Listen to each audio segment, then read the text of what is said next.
ரஹீம். அன்பார்ந்த நேயர்களே, பலஸ்தீன் மீட்பு போர் 963வது நாளை எட்டியிருக்கிறது. இதில் ஈரான் நேற்று பயங்கர தாக்குதலை அமெரிக்காவினுடைய தளங்கள் மீது நடத்தியிருக்கிறது. அத்தோடு கல்ஃப் ஆஃப் ஓமன் சொல்லக்கூடிய ஓமன் வளைகுடாவில் வந்த அமெரிக்காவினுடைய டஸ்ட்ராயர் போர்க்கப்பல் ஒன்றை அடித்து வீழ்த்தி இருக்கிறது, உடைத்தே இருக்கிறது. அடுத்து இன்னொரு டேங்கர் பெட்ரோல் ஏற்றி வந்த இன்னொரு கப்பலையும் தாக்கி இருக்கிறது. இவையெல்லாம் ஹர்முஸில் நாங்கள் விதித்திருக்கின்ற விதியை மீறியதற்காக நாங்கள் அமெரிக்காவுக்கு தரக்கூடிய தண்டனை என்று தைரியமாக அறிவித்திருக்கிறது. இன்னும் எங்களுடைய விதிகளை மீறி ஹர்முஸில் உன்னுடைய சில்லறை விளையாட்டுகளை காட்டினால் இதுபோல் சின்ன பின்னமாக ஆக வேண்டியது வரும் என்று அகார்ச்சி ஈரானுடைய வெளிவிவகாரத்துறை அமைச்சர் எச்சரித்திருக்கிறார். அதோடு ட்ரம்புக்கு கிடைத்திருக்கின்ற மிகப்பெரியதொரு பின்னடைவு என்னவென்று சொன்னால், அவருடைய ஈரான் மீது தாக்குதல் நடத்தும் வார் பவர், அதாவது போர் செய்யும் அதிகாரம் பெரிய அளவில் தடை செய்யப்பட்டு இருக்கிறது.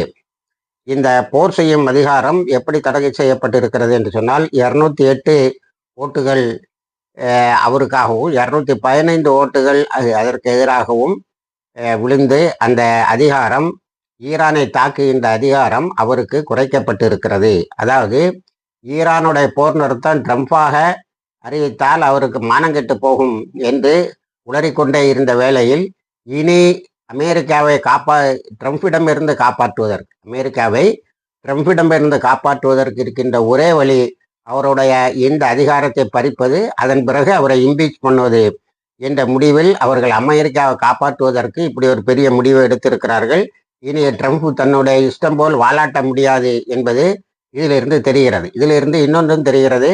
நேற்றைய காணொலியில் நாம் மிகவும் அழுத்தமாக சொன்னது, அமெரிக்காவினுடைய பொருளாதாரம் ஒரு வாரத்துக்குள்ளால் போர் நிறுத்தி ஹார்முசனை திறக்கவில்லை என்று சொன்னால் அமெரிக்காவினுடைய பொருளாதாரம் வீழ்ந்துவிடும் என்பதை சொன்னோம். அதுதான் மிகப்பெரிய அழுத்தத்தை ரிப்பப்ளிக்கன்ஸு கொடுத்திருக்கிறது. உலக மக்கள் எதை வேண்டுமானாலும் தாங்கிவிடுவார்கள். தங்களுடைய அடிவயிற்றில் கை வைக்கின்ற இது போன்ற தகுடுதத்தங்களை ஒரு எப்ஸ்டீன் ஃபைலில் சிக்கிக்கொண்டு இஸ்ரேலுக்கு கீழ்ப்படிவதை, இஸ்ரேலுடைய யுத்தத்தை தான் நடத்துவதை அவர்கள் விரும்பவில்லை என்பதை இது மிகவும் தெளிவாகவே சொல்லிவிட்டது. ஆக பொருளாதார வீழ்ச்சி, இராணுவ வீழ்ச்சி இவற்றிலிருந்து காப்பாற்றுவதற்கு இதை தவிர வேறு வழி அவர்களுக்கு தெரியவில்லை. இதில் என்னவென்று சொன்னால், நாம் இந்த காணொலி முழுவதும் சொல்லி கொண்டு வந்தோம், பென்டகன் அவ்வப்போது ட்ரம்புடைய சடால் படால் அறிவிப்புகளை நாங்கள் வெற்றி பெற்று விட்டோம், டிசைசிவ் விக்டரி என்றெல்லாம் சொல்லி கொண்டு இருந்ததை அவ்வப்போது மறுக்கின்ற வகையில், நேரடியாக மறுக்காமல் நமக்குத்தான் பெரிய இழப்பு என்பதை அறிக்கையாக வெளியிட்டு கொண்டு இருந்தது. இப்பொழுது பொருளாதார நிபுணர்களும் மூடிஸ் சர்வேயும் ஃபினான்சியல் டைம்ஸும் எக்கனாமிக் டைம்ஸும் இதே கருத்தை சொல்லியது அங்கே பென்டகனில் ஒரு பெரிய மாற்றத்தை கொண்டு வந்திருக்கிறது. ஆக அமெரிக்கா இப்பொழுது ட்ரம்புக்கு எதிராகவும் இஸ்ரேலுக்கு எதிராகவும் திரண்டு கொண்டு இருக்கிறது. இதில் ட்ரம்புக்கும் நெத்தன்யாகுவுக்கும் நடந்த டெலிஃபோன் டாக்கில் பெரிய அளவில் அவர் நெத்தன்யாகுவை மிரட்டி இருக்கிறார். நெத்தன்யாகு படிந்து போனதை அங்கே இஸ்ரேலிய ஊடகங்கள் விமர்சித்து கொண்டு இருக்கின்றன. மொத்தத்தில் ஈரான் வெற்றியின் சிகரத்தை நோக்கி நகர்ந்து கொண்டு இருக்கிறது. அடுத்தது, ஈரான் போரின் ஒரு முக்கிய பகுதியாக நேற்று குவைத்தை தாக்கியதில் குவைத்தில் உள்ள ஏர்போர்ட் ஒன்று சின்ன பின்னமாக ஆகி இருக்கிறது. அதில் ஒரு இந்தியரும் இறந்து விட்டதாக செய்திகள் வந்து கொண்டு இருக்கின்றன. இது ஈரான் என்ன அறிக்கையை விட்டு இருக்கிறது என்று சொன்னால், குவைத்து அமெரிக்கா கொடுத்த பேட்ரியாட் மூலம் எங்களுடைய மிசில்களை தடுப்பதற்கு முயற்சி செய்தது. பேட்ரியாட் சிஸ்டம், அதாவது வான்வழி தடையில் மிக முக்கியமாக கருதப்படுகின்ற அந்த பேட்ரியாட், அயன் டோம் பேட்ரியாட், இப்படி வரக்கூடியதில் பேட்ரியாட்டு மிகவும் அட்வான்ஸ்ட், மிகவும் நேர்த்தியானது என்று கருதப்பட்டது. அது நேற்று முழுமையாக தோற்றுவிட்டது. பேட்ரியாட்டை நாங்கள் தோக்கடித்து ரொம்ப நாளாச்சு. இருந்தாலும் குவைத்து அதை நம்பி எங்களுடைய விசில்களை தடுப்பதற்கு வந்தது. அதனால் அமெரிக்க தளம் முற்றாக அளிக்கப்பட்டது.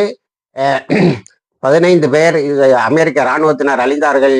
அதில் அவர்களுடைய ஏர்போர்ட், இன்டர்நேஷனல் ஏர்போர்ட்டும் தாக்கப்பட்டு இருக்கிறது. அதுக்கு பக்கத்தில் அமெரிக்காவுக்கு பேஸ் கொடுத்தது தான் அவங்க தப்பு. 2வது பேட்ரியாட்டை கொண்டு அதை தடுக்க முயற்சி செய்தது தவறு என்று சொல்லியிருக்கிறார்கள். இன்னும் நாங்கள் அமெரிக்காவினுடைய சில்லறை விளையாட்டுகள் ஹர்மோஸில் நடக்கும் என்றால் தொடர்ந்து தாக்கி கொண்டிருப்போம் என்று சொல்லியிருக்கிறார்கள். நேற்று வாங்கின அடியில் பஹ்ரைன் வாயை பற்றிட்டு பேசாமல் இருக்குது. பஹ்ரைனும் குவைத்தும் இஸ்ரேலை போல அமெரிக்காவுக்கும் உதவி செய்து கொண்டிருக்கு. இஸ்ரேலுக்கும் அமெரிக்காவுக்கும் உதவி செய்து கொண்டிருக்கிறார்கள். அடுத்தது, நாங்கள் ஏன் தாக்கினோம் அமெரிக்க கப்பலை என்று அறிக்கை விட்ட அவர்கள், வயலேட்டிங் நேவிகேட்டிங் ரூல்ஸ் இந்த ஸ்ட்ரைட் ஆஃப் ஹார்மோஸ், ஹார்மோஸில் எங்களுடைய விதிகளை மீறியது, ஈரானுடைய கப்பல்களை தாக்க முயற்சி செய்தது, இந்த 2க்காக தான் தாக்கியிருக்கிறோம் என்று சொல்லியிருக்கிறார்கள்.